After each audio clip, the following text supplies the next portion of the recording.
Finally, after offering a deal to end Republican deadlock over the speaker vote, Kevin McCarthy got his dream job. Representative Kevin McCarthy has now been elected Speaker of the House in the 118th Congress.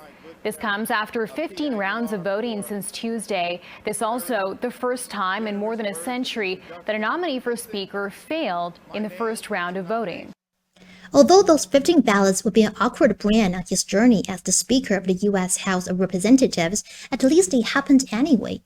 America's worst congressional dysfunction in over 160 years ended now. But people are interested in the real story behind Mr. McCarthy's struggle, the gradual fragmentation of American politics, the even more intense partisan tensions, the disputes within the party. Can this kind of American politics lead a U.S. society in need of healing out of the mess? I'm Sina. Welcome to Facts Tell.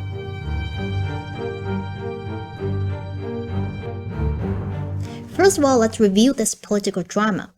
McCarthy had such a hard time getting elected, precisely because two fractions in the Republican Party are more fundamentally divided than ever: the traditional conservatives and a new generation of hardliners.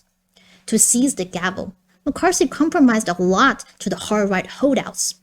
One key concession is restoring a rule that allows any single lawmaker to make a motion to vacate the chair. And that puts him at a serious disadvantage in shepherding bills through the House in the future. Being at the mercy of others will likely make him a weakened leader who will find it very difficult to move any major controversial initiatives forward. But this kind of factional fighting within the GOP didn't come out of the blue. The rise of the Tea Party movement during Obama's presidency allowed such splits to take root and grow.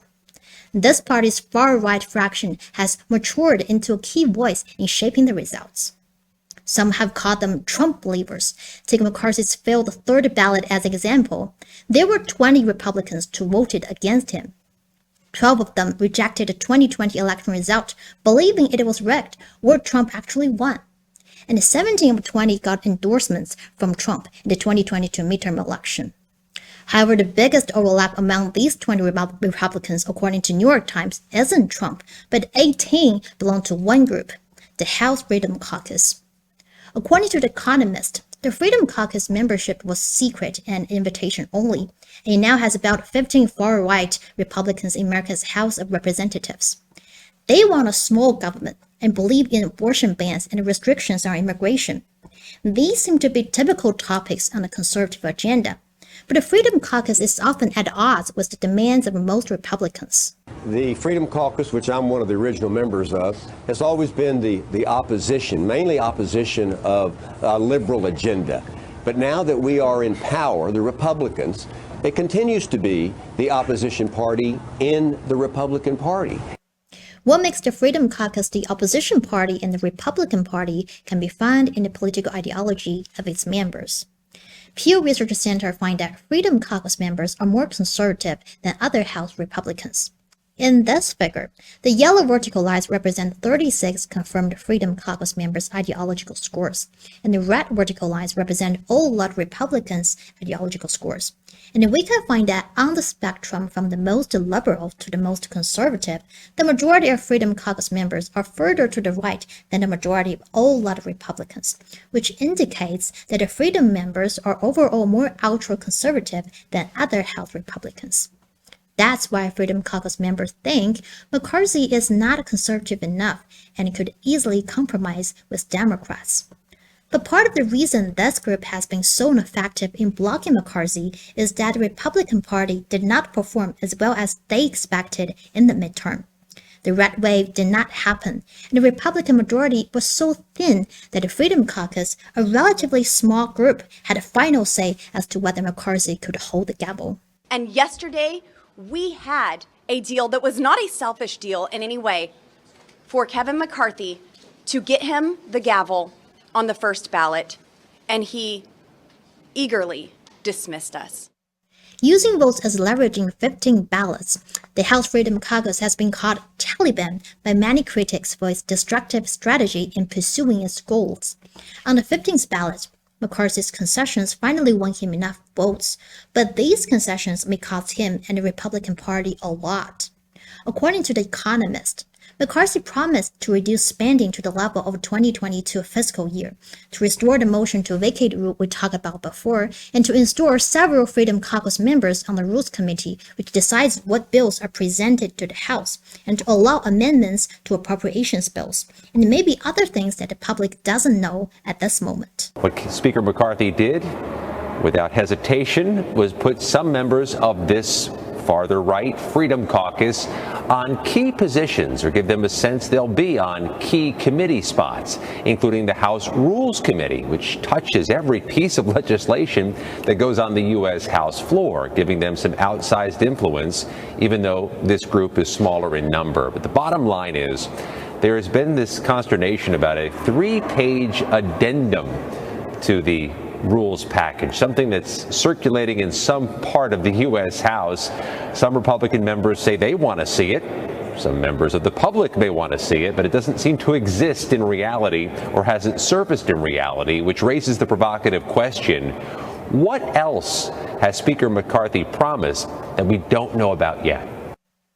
Given these concessions, many worry that when the Freedom Caucus becomes so influential, not only would McCarthy's power as the Speaker be weakened, but the House political environment could never be the same. That's a really important point because, again, giving all the things that he's giving away, not just at what cost, but what is that going to look like over the next couple of years? Yeah. If every day, every week, we are back here having to vote again, nothing is going to move. And, you know, the other thing I do want to say, this is exactly what the American people voted against. You have a handful of MAGA extremists, destructionists, I would call them, basically holding the United States House hostage over the things that they want, which are not the things that a majority of Americans voted for. Yes, someone gets to the point. Americans voted for their representatives to get things done, yet they seem to be getting the opposite now. When the far right can increase its influence, legislation will likely drift to extremes and fail. Take this as an example. In McCarthy's first week, the Republican-led House passed 2 abortion-related measures. And in the future, no doubt more bills will be passed in the House to restrict abortion. However, Republicans and Democrats know these bills have no chance in the Democratic-controlled Senate. So these bills are just a show to the voters. We tried, and sadly, we failed. Period. And as more and more of the far right gain leverage through these political concessions, more bills need to be more extreme just to get through the House. But everyone knows the more conservative the bill, the harder it will be to get through the Democratic-controlled Senate. So here we are, almost a deadlock. Time, money, and people are invested, but at the same time, knowing a failure is doomed to come. Nothing gets done. But I do question why certain members, special members, get special priorities on their bills. We need to learn from the midterm election cycle. We need to learn from those that are in swing districts like myself that there were a number of issues that were pressing. And again, abortion was the number 2 issue in my district. But every swing district had different issues. But where are the centrist voices? Where are those majority maker voices as part of this conversation? And some might say, well, these other Republicans could work with some Democrats. But for Republicans, getting Democrats' help may be worse than not helping. The House doesn't have to do a ton of stuff. It needs to pass a budget. We'll have to do the debt limit. It needs to pass appropriations bills. But those 3 things, if you couldn't wrangle these 5 to 10 people, then all of a sudden the Republicans are over begging Democrats for help. And by the way, the help won't come for free. You'll end up with Republicans having to give away goodness knows what to Hakeem Jeffries to get the votes to do the basic functionings of government, which no Republican voted for, I can assure you, anywhere in the country.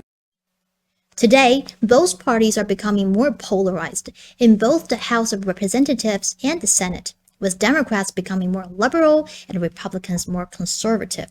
That makes it less and less likely that the 2 parties will agree on something, unless one side makes big concessions. But which side will be willing to do so now that the race is so close? A concession would probably result in losing votes in the next presidential election. This may be another deadlock in American politics. Growing polarization makes bipartisanship impossible, and once again, little hope of getting anything done. McCarthy and the U.S. Congress will face a series of big tests about funding the government, whether to continue aid to Ukraine and raising the country's borrowing limit to avoid an unprecedented federal default, etc. Let's hope we won't see more drama like this then. American society is indeed divided. But remember that these elite politicians are ultimately there to heal that divide, not to make it grow. Alright, that's it for today. Thanks for watching. If you like our show, remember to click like and subscribe. I'll see you guys next time. I'm Saina. Bye for now.